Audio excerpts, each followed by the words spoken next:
ममता दीदी ने हमेशा विक्टिम कार्ड का पॉलिटिक्स खेला है। कभी पैर तुड़वा लेती हैं, कभी सिर पर पट्टी बंधवा देती हैं, कभी बीमार हो जाती है और कभी चुनाव आयोग के सामने बेचारा बनकर चुनाव आयोग को गालियां निकालती।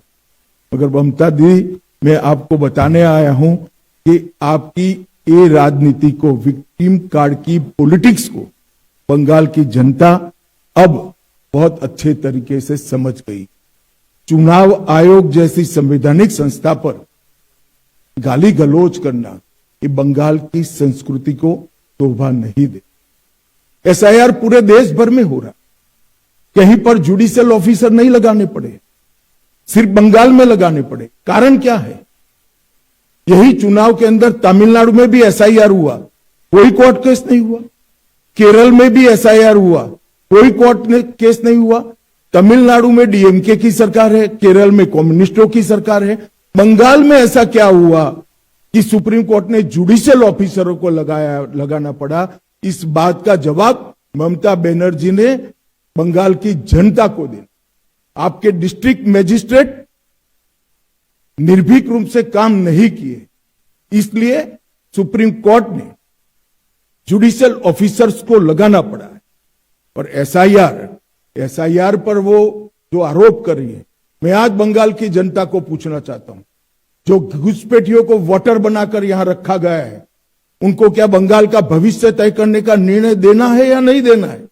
वो बंगाल की जनता ने तय करना है।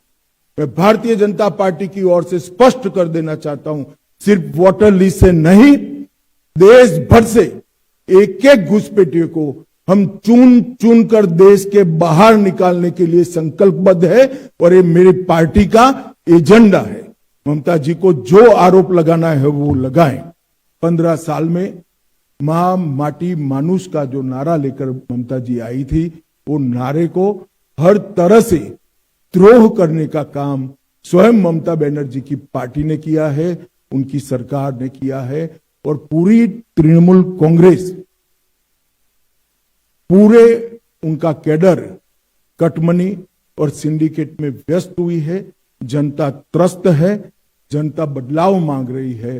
मुझे पूरा विश्वास है कि बंगाल की जनता नरेंद्र मोदी जी के नेतृत्व में यहां भारी बहुमत के साथ भारतीय जनता पार्टी को चुनकर भाजपा की सरकार बनाने जा रही है। और मैं बंगाल की जनता को आज की प्रेस वार्ता के माध्यम से प्रार्थना करना चाहता हूं कि हमारा जो घोषणा पत्र आएगा, वो घोषणा पत्र में ये आरोप पत्र के अंदर जो जो चीजें बताई गई है, जिससे बंगाल को नीचे नीचे नीचे पहुंचाया है, वो बंगाल को कैसे उठाना और कवि गुरु की कल्पना का सोनार बांग्ला बनाने का हमारा एक्शन प्लान क्या है, रोड मैप क्या है और कार्य योजना क्या है, वो भी हम हमारे घोषणा पत्र में लेकर आएंगे। मैं फिर से एक बार बंगाल की जनता को अपील करना चाहता हूं, भय छोड़ दीजिए, अपने अधिकारों के लिए बाहर निकलिए, भारी मतदान करिए और तृणमूल कांग्रेस की सरकार को मूल समेत उखाड़ कर फेंक दीजिए। बहुत बहुत धन्यवाद।